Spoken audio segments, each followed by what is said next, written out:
All right. We've been asked countless times about our first birth story. So we're going to dive into all of the nitty gritty details today. I did want to say a quick disclaimer. If you are pregnant and you are wanting, to protect your peace, just want to let you know this particular birth is a really dramatic, and maybe it was slightly traumatic for me. And so just be aware of that if you're trying to protect your peace, if you're trying to kind of, only have positive birth stories or whatever.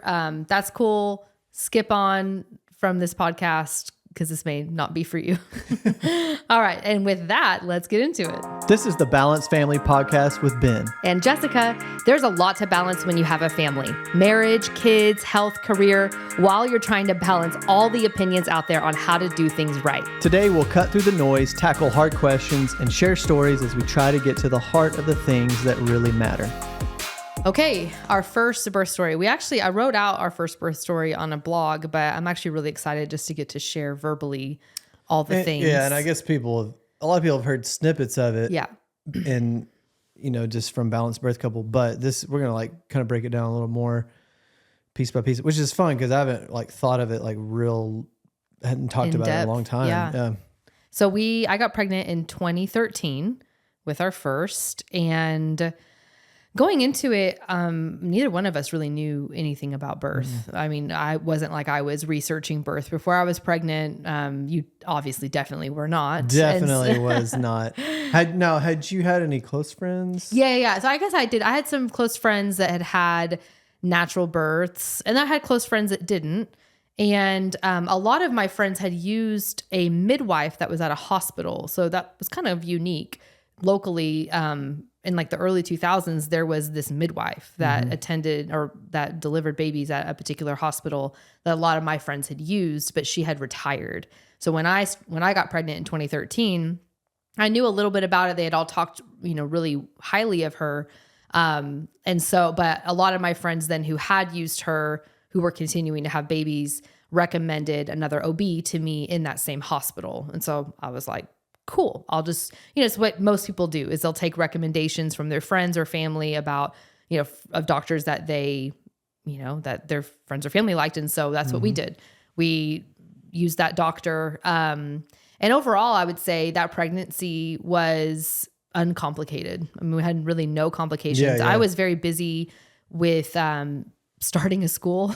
So that was in my past life. I was essentially a school administrator and a teacher that when I was pregnant. So you can just imagine it was busy. It was very busy. So really my pregnancy, although I was experiencing all the new symptoms and had all the new challenges that goes into, being pregnant, I also had a lot going on in my life. And so overall the pregnancy was really chill. Didn't you have gestational diabetes? No, I was with number 3. Oh, okay. Oh, yeah. Yeah, this one I had no it all complications. Blends together. I know. I had no complications. But it wasn't really until we started getting further along and we were like, we should take a birth class. Yeah. And still we're not really totally into natural birth. You were probably a mini first time moms and kind of wanted to I was like, yeah, more I would be interested in a natural birth. Yeah. And we actually, so we took an online birth class, which back then, those were not a thing really, but we picked this particular birth class because they had a virtual option. And as I mentioned, at the hospital. No, remember it was online and then we did one in-person what I'm visit. saying is the hospital gave us that option. They were weren't they you go in person or you just do this virtual thing? Well, no, this is what it was. I'm remembering now. Gosh, it was such a long time ago. They had a table out in front of their waiting room that had all of these business cards. And there was a business card of, I'm not going to say it. I'm not going to say the birth class because I don't want to do that. But you just saw it. But I saw it. And when I looked it up online, it was all about natural birth. Yeah. But it had said, hey, we have this virtual option. And it was you could kind of do. They have an in-person. That particular company has an in-person version too. I see what you're saying. Yeah. Remember, we went in person. Yeah. That's right. Okay. Do you remember? We went to one. Yes, session. that's what I was trying to try to say. They had a hybrid option. I see. Where you could do. They had local practitioners that would teach the full in-person natural birth class, or they had a virtual option. And we asked whether or not we could do a particular lesson or module in person because we wanted to practice some of the like birth partner stuff. Right. Yeah. So anyway, so we took this birth class together. And so it was a really long birth class. Super long. Yeah. It was like, and it was like before animation and like, I don't know, like it just was like a lady talking. It was very unnecessarily long. It was very long. It was unnecessarily long. I will agree with that for sure. Lots of rambling. But we learned a ton. We did. And from that birth class, really realized that if I really wanted a natural birth, that I needed to go all in, number one, and I maybe needed to look at my other options outside of a hospital. Yeah. Or especially to look for midwifery care. And so it was actually right around, I was 30 weeks pregnant. So well into my third trimester, and started looking around to see if there were any, midwives in our area, and realized that there was actually a birth center that was opening up about 40 minutes from where we lived. And they had midwives, and I became really interested in that. And so started kind of talking with Ben. It was a big step for us to do that. I don't know. And what did you think about all of that? Well, so when you were talking about the birth class, like to me, that was, really like pretty instrumental to where we are right now. Like having our own birth class, and just that birth class, you may remember it differently. I don't think you never set out to be like, I'm going to find a natural birth class. No. You were just like, oh, cool, virtual classes, let's do it. And I think we were taking it, we were like blank slates, or at least I was. And you probably you knew a little bit more, but I would just say you were largely like just kind of blank slate. Would you agree with that? Of just kind of like ready to learn about labor? Yeah, I think I was really interested in learning a lot. So I think that was the thing, is that I knew that the hospital classes, which if you don't know this, hospital classes are like birth 101. And I knew, I was like, most of them not are. Very comprehensive. I knew I wanted more than that. And so I think that was kind of the thing, was like, okay, well, a lot of the in-person classes were like these 6 to 12 week long, 2 hours a week in-person classes. And like, we could not do that. Like it was not in the cards for us to take that much time for a birth class. We needed something that we could do whenever we wanted and that kind of thing. The times just didn't work out for us. So that was a huge part. I think honestly, it was like less about the natural birth and more about the format. Yeah. Well, when we started watching the course, it didn't really start out super heavy natural birth. To me, it just slowly started getting more negative about hospitals, and where it was just kind of funny. It was almost by the end of it, they were just kind of like, honestly, this whole class, I think honestly, if you want a natural birth, you maybe shouldn't go to a hospital. It was kind of the way it went across. And so I think, and that's true. I still have the workfook actually. Over there, so. And I think there's so much truth to it, but if you followed us for a while, like that experience was part of the seed of balanced families, because so many people want a natural birth, but they get this way over critical of the hospital system and not really have a balanced view towards just the whole process in general. And so, but I remember the night that you looked at me and you're just like, man, I just don't feel good about going to a hospital. And did we talk about doing a home birth at that point? I don't even think it was even a consideration. I mean, it was a stretch for us to even do the birth center. So yeah, well, I guess when we thought of the birth center and how it was set up, we're like, that fits us, because we're just very balanced. Like in the middle, it's like not a home birth, but not a hospital. That it was like 3 minutes from the hospital. It wasn't. So some birth centers, are connected to a hospital. This one was independent of the hospital, but it was literally like right down the road. And they had kind of a connection to that particular hospital where if you needed to transfer, it was like easier for them to do that, et cetera. And so they kind of like the backing of the hospital. But so I felt good about that. Just like close the door on that whole thing about education. Like education is so important, is why we're so passionate about it in our company, because like we went into this whole thing with some fear of interventions, fear of having to go to the hospital, like fear, and really weren't given that a more balanced look. And that really just, it's something that inspired us a lot over the years. You're foreshadowing. I'm foreshadowing a lot. Yeah. Okay. Yeah. So we ended up transferring to the birth center. I was 31 weeks. I remember. We loved it.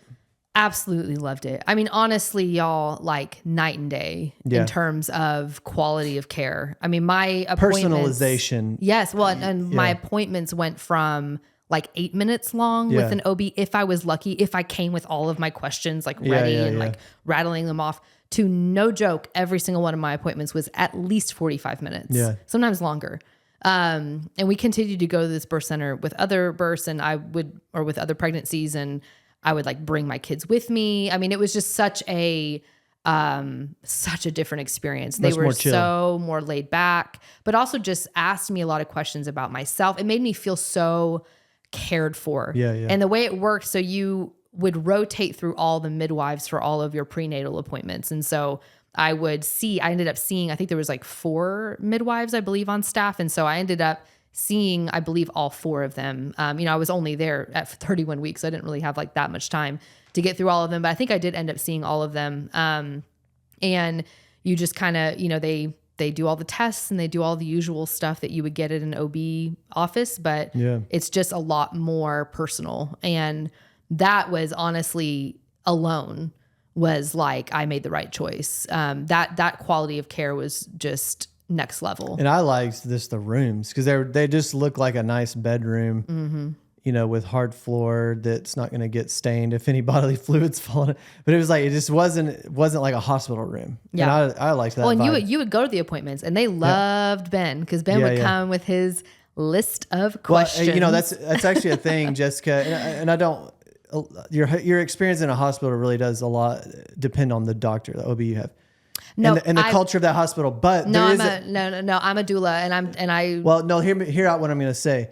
But there is a systematic like barrier to just how personalized and homey that system can give you of an experience. Is what I'm trying to say. You can have a kind doctor, but they're not going to sit and like chit chat with you about your life. And what I was about to say with me is like in the midwifery world, like an involved dad is just a little bit more, I would say generally more welcomed and normal. No, it is more welcomed than a hospital environment where I've had some friends literally the doctor won't make eye contact with the dad. And I don't really know what's up with that, but I felt very respected as a dad with those midwives. Yeah. And Ben would come and ask all of his questions and they would answer them. And, Ben had more questions than me, actually. Often he would come in with, his full battery of questions and they loved it. I mean, they thought Ben was just so great and really just set us at ease. Cause we weren't going into the birth center like having like drank the Kool-Aid of natural birth necessarily. Right. Like we were very, educated and we had a lot of questions about, oh, hey, what about this? And what about that? And they were so accommodating and just welcomed all of our questions, which I loved. Do you want to get into the start of the birth? Do you have anything else to share? Me, I'm not going to remember anything. I remember it all. You got to get my memory. Yeah. All right. So I had false labor for many nights. And if you remember, you were late term. I was. Yeah. So I went to 41 weeks and 5 days, which might be shocking, but I did all of the tests. They will, a lot of times when you go over 41 weeks, they will have you go in to do an NST, a non-stress test, which basically essentially just makes sure that your baby's heart rate is looking good, baby's moving around enough, that kind of thing, just to make sure all is well. So I did that at 41 weeks and we had scheduled an induction for 42 weeks. So with this particular birth center, and I believe all birth centers, they typically do not go past 42 weeks. So I had an induction scheduled at 42 weeks at the hospital.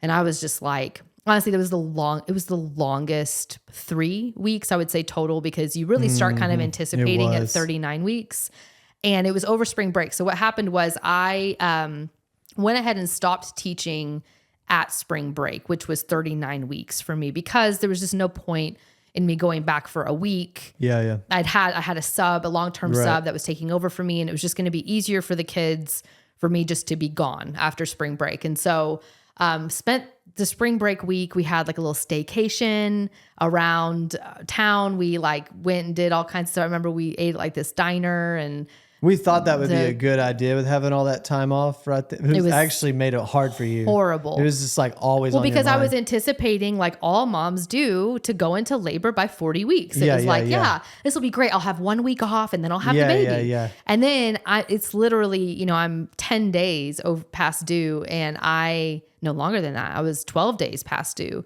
And I was so bored. Mm-hmm. I was so bored. I was so antsy. But I remember that. I really did. I really wanted to birth at the birth center. And so I was able to channel it, but not to say, and it's funny because now as a doula, one important thing, we did not hire a doula. Right. That was not something that, honestly, did we even know about doulas? I don't even know. Maybe we did. I think there's a little bit, it felt different too. We had good midwives. I mean, we felt pretty supported. Well, I was on my A game. Like I was ready. Like Ben read The Birth Partner. Like if you know what that book is, that's actually like a book that they assign for doula training. Like you read, like in my doula training, we read The Birth Partner as like our textbook. Yeah, I read that. So Ben actually read that thing cover to cover. Probably multiple times, honestly. And so he was ready. And so, I was reflecting on that. I was like, oh yeah, we didn't even think about getting a doula. And so, I think now as a doula, I'm like, gosh, there could have been some things maybe that I could have done to get things going. But I remember at night, I started having like intense contractions where I would be like, I think this might be it, and I remember one time in particular, you were working in like one of the rooms in our old house. And like, I remember I came in. I don't even know what I was doing. Adam, you were just working on your computer, and I came in and I was like, I think this might be it. And it wasn't, But dude, oh my gosh. I love that. I remember that moment because had you been on the birth ball for a little while? Oh yeah, of course. I lived on the birth ball. Like the excitement on your face when you came in, it was just like, I think I'm in labor. It was just so cute. It was just like, you're just so It's cute now because I just didn't know. Yeah, we weren't know. even close. No. But you were just like, it's like, this is it, boy. And I was, oh my gosh, like that. So that was like the first like moment, like in the movies, when it's like the baby's coming. And you weren't like the baby's coming, but you were just like I am progressing. Yeah. So I didn't know really whether or not it actually was labor. And I think that it was a few more nights until like I actually got into full blown. I thought it was like the next night, but I remember I had false labor multiple nights because I would get so excited. And there's nothing worse than waking up the following morning still pregnant. Yeah. Like that feeling, you're just like, oh my gosh, really? Because you go to sleep hoping that you're going to be woken up at 3 a.m. with contractions, and then it doesn't happen. But then finally one night, I remember I had contractions at night, just like I always did. And I remember waking up, it was probably around 3 or 4 a.m. and you were asleep. So you would not remember this. Yeah. But I decided I was having some contractions, but they were kind of spaced out, but they were definitely to the point where I wasn't going to be able to sleep. So I was like, okay, I'm going to get on the birth ball in the living room. I turned on my show I was watching while I was in labor was America's Next Top Model. So there's that. This was at 4 a.m.? Yes. So let me just, you were asleep. You wouldn't have known.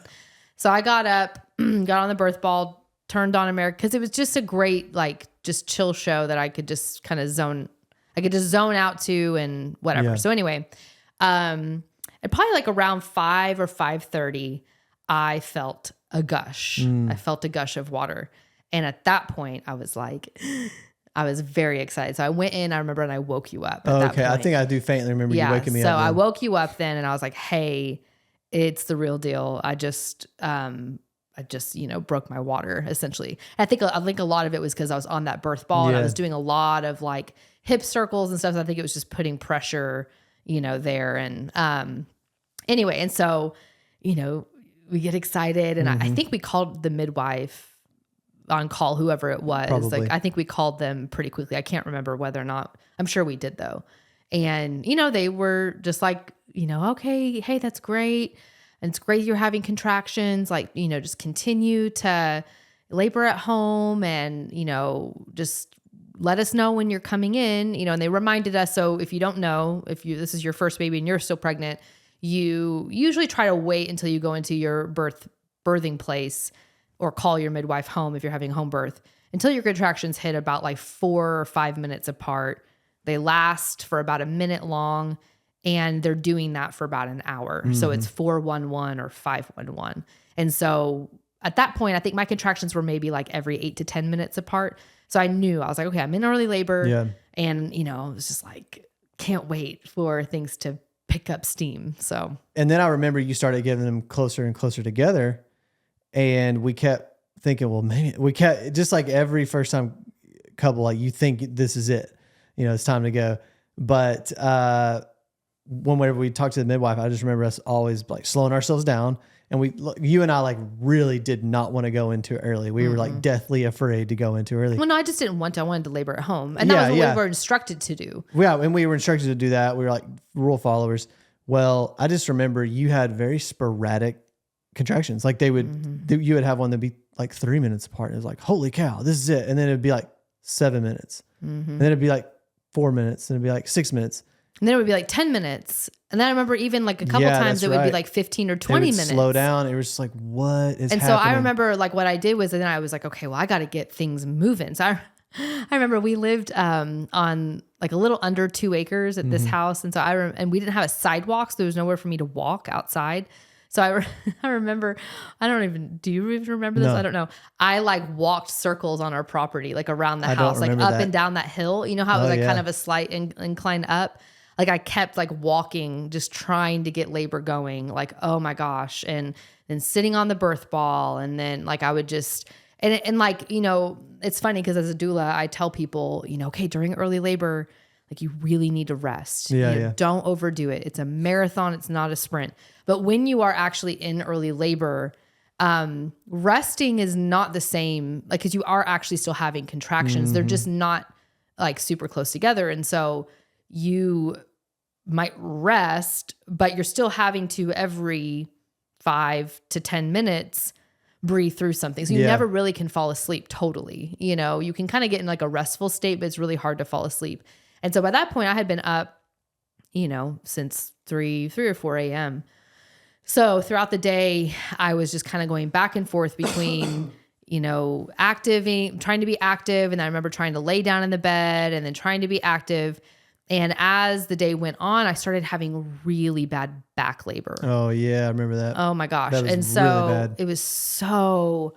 You were in a lot of pain. I was in a lot of pain. And Ben had to do the double hip squeeze a lot, which was just like really, it was just so tough.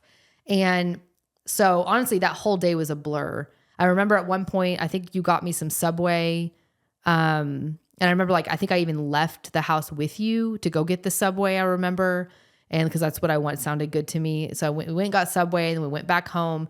And honestly, like it's hard to not start feeling defeated at that. Like as like I was in labor, like it was for sure, like this wasn't false, but it was just kept going and going. And things never really got like more intense in the way of like active labor. Right. There was a lot of back labor, but it wasn't like actual active labor intensity. Yeah. But when you have back labor, even in early labor, it can be really painful. Yeah. And so that's why I always laugh about pain-free birth. I'm like, because I had really trained. We had done all the relaxation techniques. We had practiced our breath. We had done the ice cube challenge, all the things that you do. But it was really hard to stay relaxed during some of those contractions. And so anyway, you were well prepared, and it was I was. Like you would not, and you were well prepared. You would not be somebody that described that as a pain-free experience. No, it was not pain-free, even though you had the right mentality toward it all, and seeing it as a progress, seeing it as a process. And anyway, so then it ended up getting dinner time. Yeah, that was when you made another call. I remember you made this call, and you were like to the midwives. You were like, "Hey." Like we've been doing this a long time. Yeah. Her contractions are not getting closer together, really, but they are really hurting her. She's having a lot of back pain. And they finally were like, okay, well, hey, how about you just come on in? Mm-hmm. So for context, like for us to go to the birth center, it was a 40-minute drive. Mm-hmm. And so it wasn't like, oh, just come on into triage and we'll check you real quick or whatever. This was after hours. So, you know, someone was going to have to come into the clinic to meet us there to like check me in and everything. And so they were finally like, okay, yes, like go ahead and come on in. Let's get you checked and let's see, how you're doing essentially. But I remember just already how discouraged you were, like already. We weren't even there because it had been going so long and so intense. And I remember you were like in the bath or something like that, trying to get some relief. And I remember you being like, I don't think I can do this. I remember how scared you felt. And I remember like that was such a big moment for me because it was like, as a man, you have this conflict of like, you want to protect and make you feel comfortable. But then there was this moment, I just kind of had this instinctual gut feeling like I needed to like encourage you, not, hey, let's just forget it. Let's go get the epidural. Let's like go, like, let's just go. Like, we don't have to do this. I knew like what you needed was for somebody to say, yes, you can do this. Like you are doing it. And we just got to keep pushing and be patient. Even though I didn't know anything, I was a newbie as well, but it was just like that felt right in my heart. And I'm glad I did, because when we got to the birth center, you were how many centers dilated? 4? 5. Oh, 5. Yeah. At I least knew it was 5. some. And because I remember it was just like, oh my gosh, you've been laboring. We actually have made a lot of progress, because you thought, because those contractions were so sporadic, you thought, man, I'm going to be like 1 or 2 centimeters. Yeah, I don't think I was for nothing. And I wasn't dilated. I don't think even at 41 weeks. I don't believe I was dilated. Yeah, yeah. So you had like, just when we talked about birth class 2, it's about like getting to like the next little goal, like is going 1 more hour, like keep going little by little. You'll be shocked sometimes how far you've come. Well, and I was really struggling at home with like, what's wrong? Yeah. That was where my mind went. What's was wrong? like, why is That's this not question, like, yeah. why is my labor pattern like so weird? Yeah. And then why do I have so much back pain? It was just like, oh, and so, you start getting in kind of this as like a laboring mom, because I wasn't like fully in labor land yet, because I was still kind of in early labor. Yeah. So I was still like chatting between contractions, and I was still kind of like, for the most part, aware, except for maybe like toward the end of the day. But I remember feeling kind of almost this panic of like, I need to do something. I need to something's wrong. I need to be walking. I need to be, and like this kind of like overwhelmness kind of came over me, where that was actually more the fear was like, not even as much like, oh, I mean, yeah, I did think like, can I do this? Of course. Cause I had been in labor for 16 hours, I think, at that point. A long time. And so it was like, can I do this? I don't really know. So yeah, so it was helpful. I think I remember having like a little bit of mixed feelings whenever I got to the birth center and I was only like 4 or 5 centimeters. I think it was like, on the one hand, I was glad I wasn't like 2. But on the other hand, it was like, oh my gosh, yeah, like I have made progress. And so that was really helpful. Yeah. And when I got to the birth center, some people, whenever they get to their place of birth, labor will kind of slow down as you like get checked in and everything. And I don't remember experiencing that. Like I remember things like eventually did kind of start picking up a little bit, but my contractions never really got established. And all the other births, it's just kind of how your body is. And that's something we've learned. We tell our birth class students, is like, the 411 is good as a rule of thumb, but like you learned your body and like how the contractions felt to know how far along you were. Yeah, it really with wasn't your other as children. much about and that's timing. something that's just really hard to teach that to first time mom. Yeah, you really just don't know until you know. Yeah, and you experience the full spectrum of birth, where you know then what it feels like to go through transition, and you're like, okay, I understand now what I'm working with. And so once I got there, they had 2 midwives. So I know they had 2 midwives there. Like one was like kind of more of like a nurse, I believe, kind of more like acting in like more the nurse role. And then the other one was like more of like the provider, like the midwife provider. So I got a cervical check once I got there, found out I was 4 or 5 centimeters. A funny thing is that at our birth center, the waiting room was like right next to our room. Yeah. So that was a little interesting dynamic, because we did have some family who came who were very excited and who I think also didn't realize that my labor was going to be so long.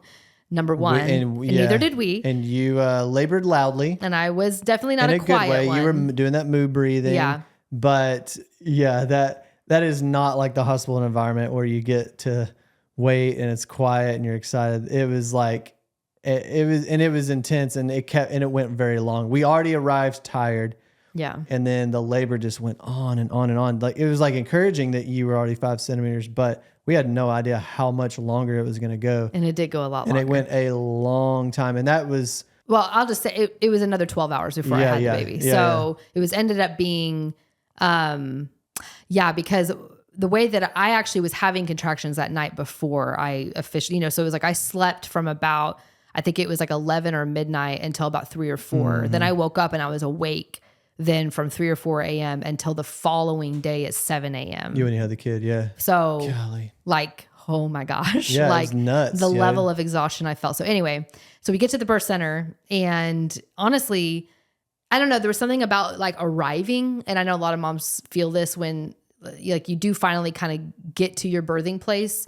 It's just like with any animal who is in birth. If you've ever watched any kind of animal who's giving birth to any, animal baby, they will pace and then like get into their dark little hole that they're going to have their babies in, or they don't really feel safe until they're like where they're going to have their babies. And they take a lot of time, like getting that space prepared. And then they like go in to have their babies and they don't come out again until the babies have arrived. So that was like, I kind of felt that instinctual, like I'm here, we're here. Like arrived. I'm here, No I've arrived. I'm at the birth center now. Like I can like fully, cause when you're at home, you're kind of always anticipating then leaving. And it's like, when do I leave? When do I get my bags packed? When do we put them in the car? When do we do all this? And when I got to the birth center, it was like, okay, like I'm going to have my baby now, and I'm here. And so I remember kind of getting into like a little bit more of a flow, but what they did, and I think they were like pretty hands off with me, but I do remember them having me get into a lot of different positions. And now as a doula, I know what they were doing. Cause she, spoiler alert, was not only just posterior, but she also was asynclitic, which means she was coming in sunny side up or coming out sunny side up. And her head was also slightly cocked to the side. So that is a recipe for a really long, really hard labor that statistically has a much, much higher rate of C-section. Yeah. And so now, like back then, I'm in labor I'm not a doula at that point. So I don't really know like what they're doing. But they're putting me in all kinds of crazy. I mean, I remember they did side lying release. They did like, now I know all the words for it. But I remember like this one particular move where they put me on my side and had one of my legs like really stretched far over on a pillow. And then my other leg was behind me. And that's exaggerated side lying, or some people call it Sims. Anyway, and they were trying to basically get her to flip. Yeah. Now they never actually told me that. Yeah, I don't it's remember, interesting because in my mind it was just like, oh, you got this super long labor, and I was involved and I was supporting and doing. Ben was amazing. Doing all these moves, but like, I mean, I remember just being like, is this normal? Like, good Lord. I remember you asking them that, and they were super chill. Yeah. Like the whole time, right? Yeah, I would say they were very much just not alarmed at anything, even though it was going super long. And it was just always kind of like, let's try this. But as the newbie, it was just kind of like, well, how long are we going to keep trying all these new things? It just feels like nothing's really progressing. And they were checking your cervix stuff, and we weren't making progress. No, we were. What I mean is like the time, like the amount of time we were there, it was like, it was just so slow. It was slow, but no, I remember I started pushing. I was pushing for a long time there. Oh, okay. I wasn't up to that point yet. Oh, well, no. Yeah, the pushing was like 4 hours. Well, yes. Okay. So anyway, no, actually once I got to the birth center, I did start progressing. Okay. Cause I got there at 7, I started progressing. I started pushing probably like around 2 or 3, I think it was like 3 a.m. From 4 to 5 centimeters to pushing in however long that is, 6 hours. I mean, that's actually pretty normal. Bad, yeah. That's not bad.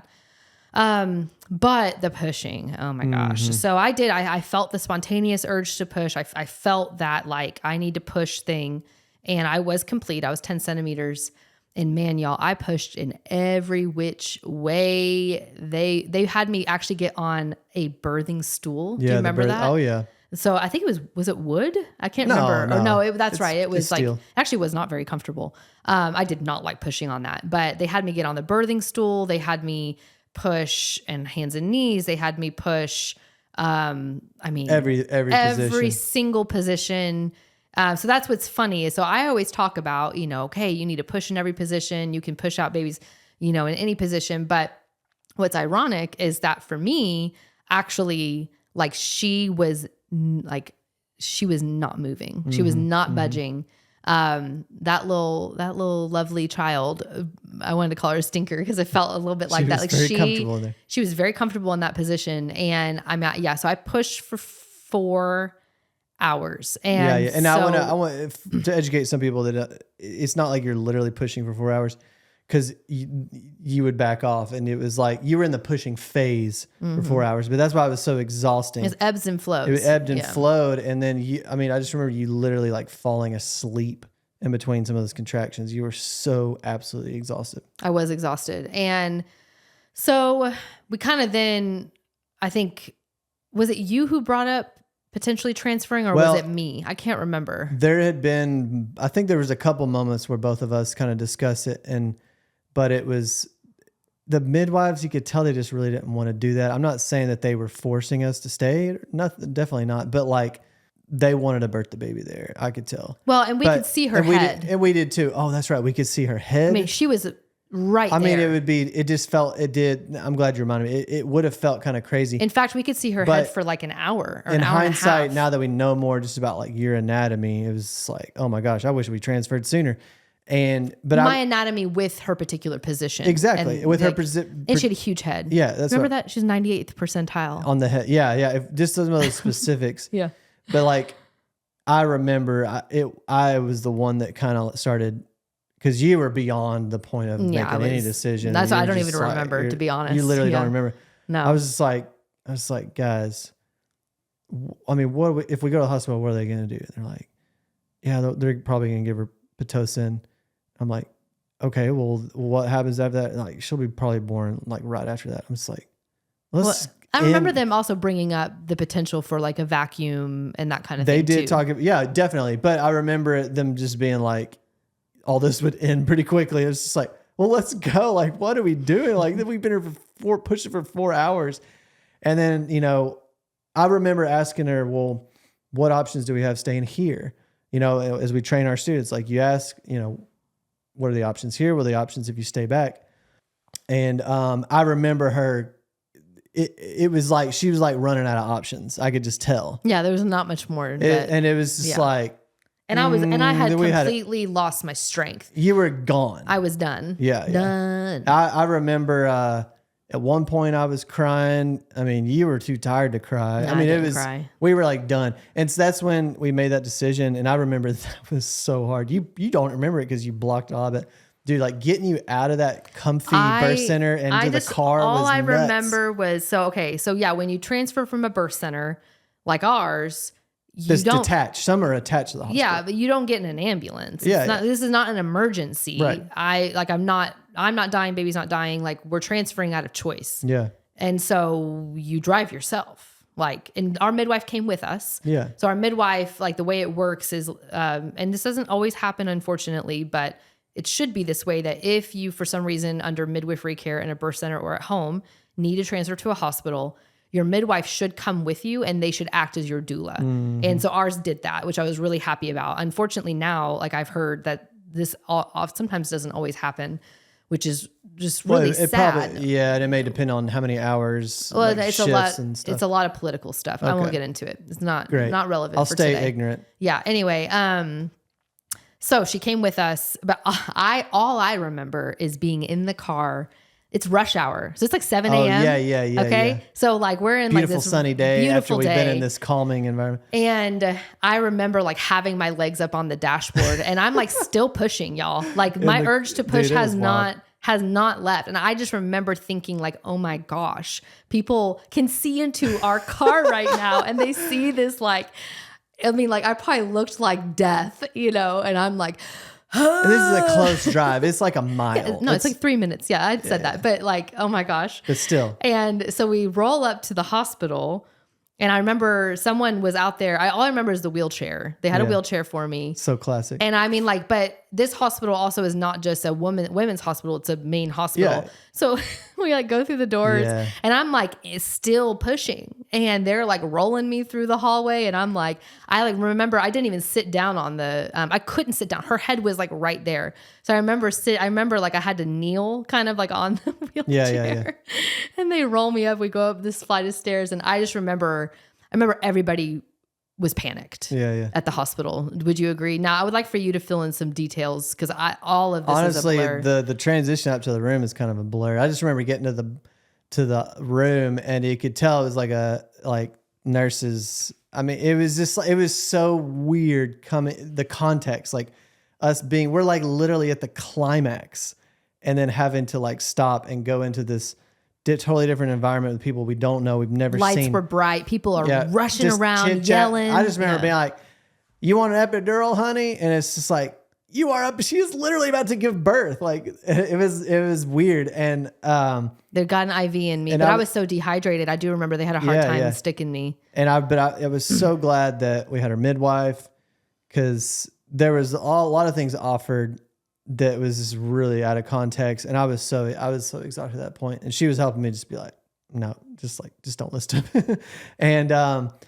And they were doing their job and they were offering things. Yeah, they weren't offering like an epidural or that kind of stuff, but right? it was just that I think what I'm trying to say is like they had not been on the journey that I had been on with this midwife who had seen the whole process. So it was just like, I was just a little bit like, it was just a lot to just have to like be in the moment with. And it was just like, we're just ready for this baby to come out. So, but, they hooked me up to Pitocin. Got the Pitocin, the doctor came in, nice guy. And I mean, everything. I don't really like him, but anyway, it's for other reasons. I could share in another. In that moment, episode. He seemed like a nice guy. Yeah. He is a nice guy, but it happened very quickly after that. I mean, the Pitocin hit and it was. Well, no, I had to have an episiotomy and I mean, I gave a few Pitocin pushes and it just wasn't happening. Oh, and I want to bring up just so people know at the birth center, they were monitoring her absolutely very regularly. I think sometimes people think that like there's like no safety with like caring for the baby. Like they were monitoring baby girl, like baby girl's heart tones were looking great. Like everything was looking good at the birth center. That was why we didn't really feel the need to transfer. When we got there, I do think I remember them kind of being like, hey, her heart tones are a little wonky, especially with the Pitocin contractions. Yeah. I think it was kind of causing her to have some dips naturally because like literally she's in my birth canal. But I had no strength. And so, so he had to do the episiotomy and a vacuum to get her out. And within just a couple minutes, she was born. Which was pretty graphic. Yeah. And we won't go into those again, details. happened like from my perspective, it was so fast. Yeah. Just like the transferring, the going up there. Would you say it was like traumatic for you? I don't struggle with like gore. And maybe it's because I have hunted and fished and I've butchered a lot of animals. I've seen watching me get butchered. I don't like, I think there is an effect like since a child, like I have seen the insides of animals. I mean, I think that impacts you as far as like, you're not, but I remember the feeling of there is a difference when it's like, whoa, that's like human blood. I mean, it hits different, but, I was just more struck with just how fast it all was. It was just like, whoa. Cause we had been literally doing this for 36 hours. And then I remember it was just like, and there's my child with a cone head. A very pronounced cone head. With a cone head because of that vacuum. And I cried. I absolutely cried. It was very like, it was like beautiful, but scary at the same time because of the nature of that birth. The other one's different, for different reasons where it was just easier to process. This was just like, and we had gone through this hard thing for 36 hours. I would say it was not like the ecstatic joy. It was not, that, I mean, I remember with our third where I just remember how smooth all that was and how that thing was just like awesome. It was like textbook. Which we'll tell that story some other time. And this took me a little bit, But at the same time, I did cry because it was just so real. It was like, there's the child. Yeah. That I've talked about for 9 months. Yeah. And I think for me, it was traumatic for me. I mean, I think I was out of it, but I was also very aware. And to just have to have that level of intrusion on your body with people that you haven't built relationship with. I didn't know any of the nurses or doctors, and the feeling of we went from this space in the birth center that was very calm and very slow to this space that was very frenetic. That's the word I would use. It was very frenetic. It was very bright. It was very loud. There was a lot of stuff done in a very short amount of time. I also had to go into the OR for a repair from the episiotomy. Again, won't go into any details. That was also really traumatic for me because I didn't even get to hold her. I mean, I didn't get to hold her until I got out of that OR, and they gave me a spinal from the OR. So I always joke that I didn't get an epidural until after I had her. Yeah. Which It's kind of spinal is funny. different than an epidural, but I didn't get any pain meds until after I had her. And so I still had then the side effects from just the spinal in general, but without the benefits. And so the recovery for that was also just not great. And so I did, like, I kind of struggled a little bit with feeling just kind of like distanced from her a bit because, I just didn't, it was definitely not what you see on social media for birth. I mean, it was pretty intense. And I had a lot of really mixed feelings about that whole experience, to be honest. Which is funny you say that because I remember your initial response when we had her. Like, you were kind of loopy. It was just like, yeah, it's so beautiful. And you're like, there's like blood on the floor. I'm just like, dude, I was completely out of it, dude. But I actually fell asleep while I was in the OR. I was so tired. Once they gave me that spinal, I was like, bye. I'm out. So, and people that have taken our birth class, followed us for a while, like that story was kind of like, I just felt like that was important for us to have because it put something in our hearts for that balanced approach. Because you get on social media and there's kind of two extremes, right? There's just like the trauma of birth people are talking about, and then these picture perfect influencer moms with these, twinkle light, perfect, calm natural births. And you think that's how birth looks like, one of those two. But I just felt like you, Jessica, like you walked through such a hard thing because it was just very gray, very murky. It was like there was excitement, there was joy, but there was so much uncertainty, so many expectations blown. I mean, it was just like so long, and getting the perfect environment at the birth center, but it like totally turning south, and it was just such a wild adventure that set us up for just where we went from there and change, but it did change our perspective. This was long before we started our company. It changed our perspective about birth. It was just like, whoa, we need to go into this knowing birth is unpredictable, and it's how we face the changes that really makes a difference. Yeah. And I think, this whole idea of like your body was made to birth. I think, a lot of people will ask me like, did you struggle with any fears of failure, or, especially a lot of natural birth people will, it almost feels like they're kind of like trying to guarantee a certain birth, It's like, oh, well, your body is meant to birth. So if you just give in enough, if you just like, it's kind of like all this like focus on mom and how she handles things like, then you're going to have this like picturesque birth. And what's ironic is that I totally did that. Did not, my body in that particular birth was not meant. I mean, I don't know what would have happened if we would have stayed another 6 hours. I have no idea. I can tell you, you would have no choice, Jessica, but to have birthed that baby. I mean, honestly, if this was 200 years ago, it would have been. It's hard to actually even imagine what that would have been like. I don't know. Yeah. And I mean, because we had tried everything. Yeah. And for 4 hours, I mean, that's... And I don't know about all of the reasons hundreds of years ago things went south and people died, but I'm just like, I mean, it was... I'm not saying that would have happened. It was just like, I don't know what they could have done with her neck like that. And... she just wasn't wanting to move. And so I think my point is that like...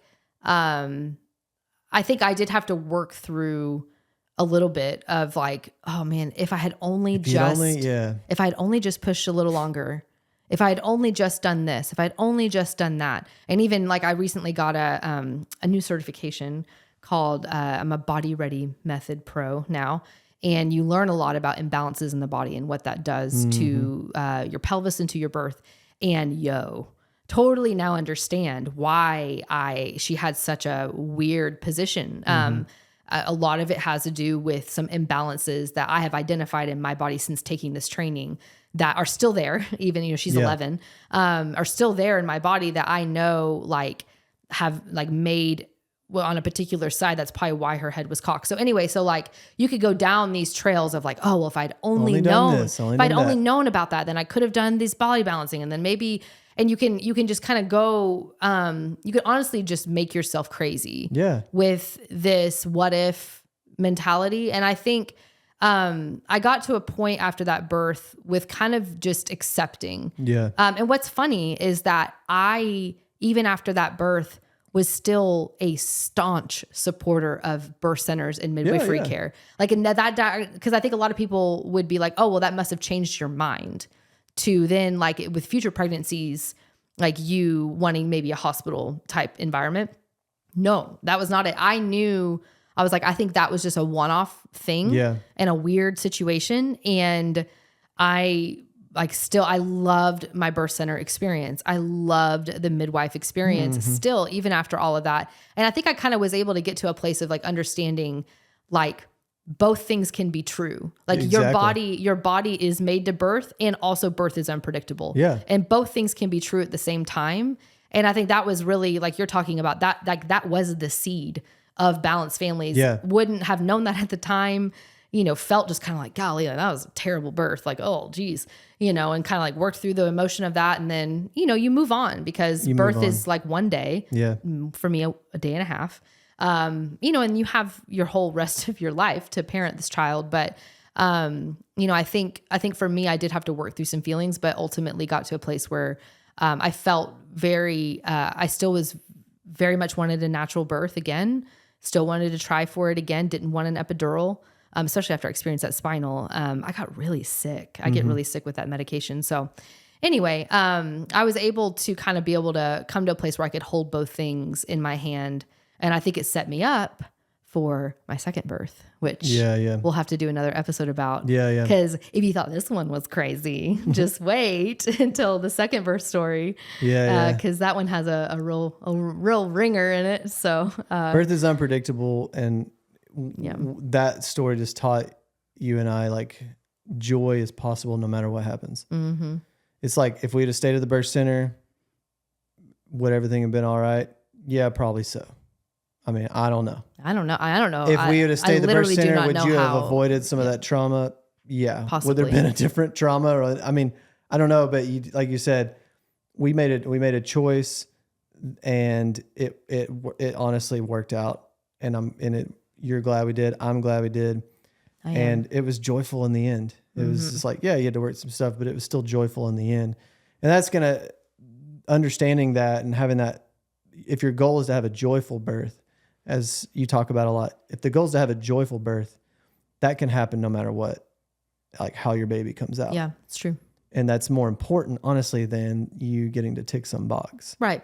Because it's about that. It's about, trying to avoid some of that trauma. And so I think that's the thing, is that going back to the birth class that we had taken when we're talking about this, like it was so negative toward hospital interventions that I didn't really have like a place in my brain to understand when they actually might be needed and positive. And so that was, again, part of that thing I had to kind of work through of like, were those interventions actually needed? Because I was told like, oh no, like you shouldn't be getting, there's really very few circumstances, right, that you should need any of these things, but like I needed them. And that was actually ultimately my choice. And so anyway, just kind of working through some of that. I think a lot of moms experience trauma due to just the unknown and not really knowing fully all of the potential outcomes and not really understanding what expectations you can have. And again, like, it's like this interesting thing where, a lot of people want, either all in on natural birth or all in on, epidural induction type experience at a hospital. And I think that there's a place for you to be able to learn about it all. Yep. And be able to have kind of a middle experience, or, because we have so many birth students who have amazing natural births, home births, it's like not everyone ends up like my situation, but they are actually knowledgeable about all the other stuff and don't have a bad taste in their mouth about interventions if they're needed. And I think that's the key to really hopefully bringing more joy into birth for everybody. So birth is just like parenthood. Make a plan, be ready for the unpredictable. All right. So that's our first birth story. It's a long one, but I hope you enjoyed hearing all the nitty-gritty details, and we'll see you next week. Thank you so much for listening today. It would mean so much to us if you left a review on Spotify, Apple Podcasts, or wherever you heard this. And let us know your thoughts on today's episode by leaving a comment on Spotify or YouTube, where you can also watch these episodes.